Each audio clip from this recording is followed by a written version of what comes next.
জাহান্নামে কেন অনেক নারী থাকবে জানেন? কারণ তারা শুধু নিজেরা অপরাধ করে না, যার মুমিন মানুষের নূর তারা কেড়ে নেয়। দ্যাট ইজ ওয়াই তারা জাহান্নামে বেশি থাকে। মেয়েদেরকে বলছি স্পেশালি, হয়তো এই কথাগুলো মেয়েদের কাছেও যাবে। তাদের এই উদ্ধত মাথাটা আল্লাহর বিধানের সামনে আত্মসমর্পণ করতে চায় না, এই কারণে তারা জাহান্নামে বেশি থাকবে। রাসূল বলেছেন কিয়ামতের আগে মানুষ জেনা করবে, জেনাকে মানুষ জেনা মনে করবে না, মনে করবে এটা অ্যাফেয়ার, ছেলে মেয়ের ক্রাশ। এখন নতুন শব্দ আসে কি, ক্রাশ। চোখে চোখে কন্ট্যাক্ট হবে, কো এডুকেশনের মাধ্যমে মোবাইল নাম্বার এক্সচেঞ্জ হবে, রাতের বেলা কথা হবে, ফোন হবে, তারপর চা খাবে, কফি খাবে, ঘুরবে, আস্তে আস্তে বেড়ে যাবে, তারপরে ব্রেকআপ হয়ে যাবে। তাদের কাছে সিম্পল, এটা খুব সিম্পল, সিলি ব্যাপার। আর কোরআনের কাছে এটা কি? জিনা। এক কথায় কি? জিনা। জিনায় লিপ্ত থাকা অবস্থায় দোয়া কবুল হয় না, কিন্তু মানুষ যদি এটা থেকে বের হয়ে তওবা করে আল্লাহর জন্যে, তার দোয়া অনেক বড় মানুষের দোয়ার মতো কবুল হয়।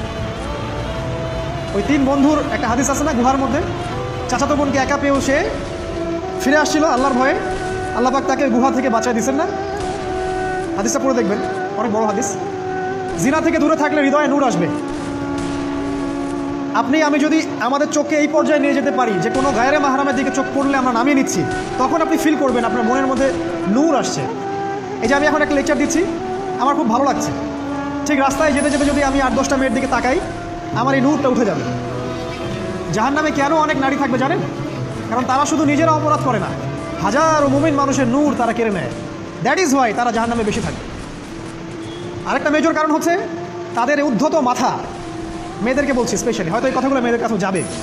তাদের এই উদ্ধত মাথা আল্লাহর বিধানের সামনে আত্মসমর্পণ করতে চায় না। তাদের এই উদ্ধত মাথাটা আল্লাহর বিধানের সামনে আত্মসমর্পণ করতে চায় না, এই কারণে তারা জাহান্নামে বেশি থাকবে। যে কোনো বিধান আল্লাহ তাদের সামনে বলেন, সব মেয়ের কথা বলছি না, ম্যাক্সিমাম বিভিন্ন যুক্তি তারা দিবে। সামি'না ওয়া আতা'না এই পর্যায়ের না, যুক্তি দিবে। পর্দা করলে কি এখন কেমন করে চাকরি করব, পর্দা করলে কেমন করে পড়াশোনা করা যায়, এখন তো যাইতেই হচ্ছে, কিছু তো করার নাই, বিভিন্ন যুক্তি, হাজারটা যুক্তি তারা দিবে। কে জানি তাদের ব্রেনটাকে পুরো ওয়াশ করে ফেলছে। আমি আপনাদেরকে বলছি কে করেছে? এটা করেছে স্বয়ং দাজ্জাল।